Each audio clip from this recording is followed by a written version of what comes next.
तरफ जहां बराबरी और अधिकार के लिए जो बहुजन समाज है वो संघर्ष कर रहा है, दूसरी तरफ अगर यूसीसी आकर बराबरी का अधिकार दिया जा रहा है तो क्या दिक्कत है? भारत के संविधान में केवल यूसीसी है क्या? Equality before law fundamental right है, उसके लिए तो भारत सरकार ने कभी कोई पहल नहीं की। अभी 9 साल हो गए मोदी को, मोदी खुद बैकवर्ड है। उसने बैकवर्ड के ओबीसी के 52% लोगों के रिजर्वेशन के बारे में एक शब्द नहीं कहा। 9 साल में एक शब्द नहीं कहा। तो इससे ये प्रूव होता जाता है कि Narendra Modi is not a real prime minister of India, is a nominated prime minister of India and nominated by Brahmins, RSS Brahmins. महिलाओं के साथ जो अत्याचार होता है, आप जब यूसीसी का महिलाओं को अधिकार देने वाला प्रस्ताव आएगा ना, फिर हम आपसे बात करेंगे। तो इसी के लिए तो है, अगर 2-3 शादियां जो होती है वो बंद हो जाएंगी, महिलाओं को जो होगा बराबरी का अधिकार होगा, तलाक लेने का अधिकार होगा। केवल मुसलमानों को ही 4 औरतें करने का अधिकार है? जो लोग कह रहे हैं उन्होंने नहीं कर रहे, वो उनसे ज्यादा कर रहे। हिंदू कोर्ट में तो है, उनके लिए तो रोक है, हिंदुओं के लिए तो रोक है, फिर भी कर रहे। और सरकार उनकी है, कुछ होता नहीं है। उनके लिए कानून है और सजा दी जाती है। मणिपुर से जो घटना आ रही है उस पर सरकार मौन क्यों? सरकार को पूछना चाहिए, मैं सरकार नहीं हूँ। सरकार को पूछने वाला सवाल आप मुझे पूछ रही है। सरकार मौन इसलिए है क्योंकि सरकार को वहाँ ऐसा लगता है कि हम फंस गए हैं। सर, मणिपुर पर मोदी जी ने 26 सेकंड बोला, लेकिन उसमें राजस्थान, छत्तीसगढ़ पार्लियामेंट में एक शब्द भी बोलने के लिए तैयार नहीं है। क्यों? मालूम है? प्रेस में बोलना अकेले बोलता है, कोई क्रॉस क्वेश्चनिंग होता नहीं है। पार्लियामेंट में बोलेंगे तो लोग खड़े होकर के सवाल पूछना शुरू कर देंगे, वहाँ वो जवाब देने लायक नहीं है। पार्लियामेंट में संजय सिंह ने सवाल किया तो उनको निकाल दिया गया, मगर वहाँ तो प्रधानमंत्री ने कोई बयान ही नहीं दिया।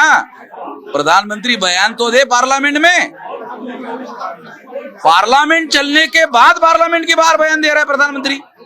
ये तो संविधान का अवमान करने का, संसद के अवमान का मामला है। जब पार्लियामेंट चलती है तो किसी मिनिस्टर को बाहर बोलने का अधिकार नहीं है, पार्लियामेंट में बोलना पड़ता है। कल मोदी जी ने भाषण में कहा कि east India popular front of India, India को लेकर इस तरीके का प्रहार कैसे लेंगे? नरेंद्र मोदी ने बहुत सारा इंडिया के नाम पर, बहुत सारे इंडिया के नाम पर योजनाएं बनाई। नरेंद्र मोदी ने इंडिया के नाम लेकर के बहुत सारी योजनाएं बनाई और गवर्नमेंट ऑफ इंडिया ने प्रोपोगेट किया। गवर्नमेंट की योजनाएं हैं तो क्या वो इंडिया अभी ईस्ट इंडिया है, वहां से लिया उन्होंने? चुनाव से पहले मोदी जी घबरा गए हैं। ध्रुवीकरण के पीछे सोच ऐसी है, उनको ऐसा लगता है कि शायद हमको बहुमत में मिलेगा, इस वजह से ध्रुवीकरण करने के लिए ऐसा कर रहे हैं। सर, नया स्वरूप छोड़ा गया यूसीसी, क्या लगता है कि इंडिया विपक्ष ये हिंदू मुस्लिम्स का ध्रुवीकरण करने का राजनीतिक हथकंडा है। अगर कामयाब हो गया तो बीजेपी आ जाएगी 2024 में। अगर मुसलमान मैदान में उतरे होते तो चुनाव ऐलान हो गया होता। मुसलमानों ने बहुत समझदारी से काम लिया, उन्होंने वो काम नहीं किया। बीजेपी मिजोरम में जन आंदोलन की तस्वीरें बाहर आई हैं, उस पर आप क्या कहेंगे कि दूसरे राज्यों में भी लोग जाग रहे हैं, विरोध प्रदर्शन कर रहे हैं? किसके विरोध में? बीजेपी के विरोध में। बीजेपी तो जाने वाली है मैडम, लेकिन पसंदीदा मुस्लिम को लेकर चल रही है। बीजेपी 24 आने दीजिए, जाने वाली है।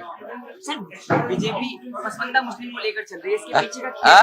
बीजेपी पसमानदा मुस्लिमों को हित के बात कर रही है। मुसलमान यूनाइटेड होकर के बीजेपी के विरोध में वोट डालता है तो बैकवर्ड के नाम पर उसको डिवाइड किया जा सकता है। इंडिया और वो बैकवर्ड के लिए भी कुछ करने वाली नहीं है ओबीसी, उनको केवल बीजेपी को वोट चाहिए, क्योंकि जो मोदी बैकवर्ड का है वो बैकवर्ड का अभी गिनती करने के लिए तैयार नहीं है। जानवरों की गिनती कर रहा है नरेंद्र मोदी, इतने शेर है, इतने भालू है, इतने अभी जंगल में ये है, मगर ओबीसी इंसानों की गिनती नहीं कर रहा है नरेंद्र मोदी। प्रस्ताव लाने से कुछ होगा? हाँ? इंडिया विपक्ष का इंडिया अविश्वास प्रस्ताव पास कर रही है मोदी सरकार के खिलाफ। क्या?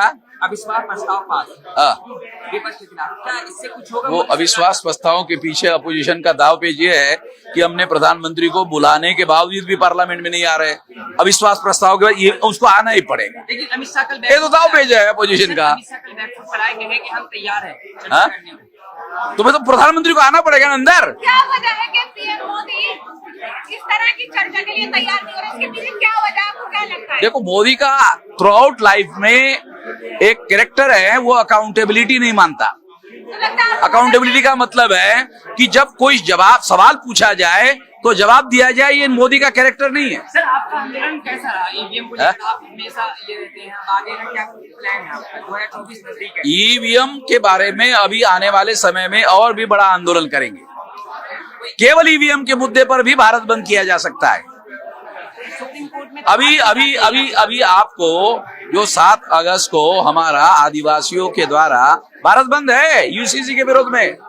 सुप्रीम कोर्ट में याचिका खारिज हो जाती है ईवीएम हाँ? को लेकर। हाँ? सुप्रीम कोर्ट में याचिका खारिज हो जाती है ईवीएम को लेकर। तो संविधान में केवल सुप्रीम कोर्ट ही है क्या? संविधान में सड़कों पर उतरने का भी तो है। सड़कों पर भी तो निपटा जा सकता है बदमाशों को। कर्नाटक जीत गई, वहाँ तो ईवीएम का खेल नहीं मार सकते। हाँ? कर्नाटक जीत कौन जीत गया? कौन जीत गया? कांग्रेस हाँ, तो ईवीएम का 2 ही तो पार्टी को फायदा हो रहा है। एक कांग्रेस को हो रहा है, एक बीजेपी को हो रहा है।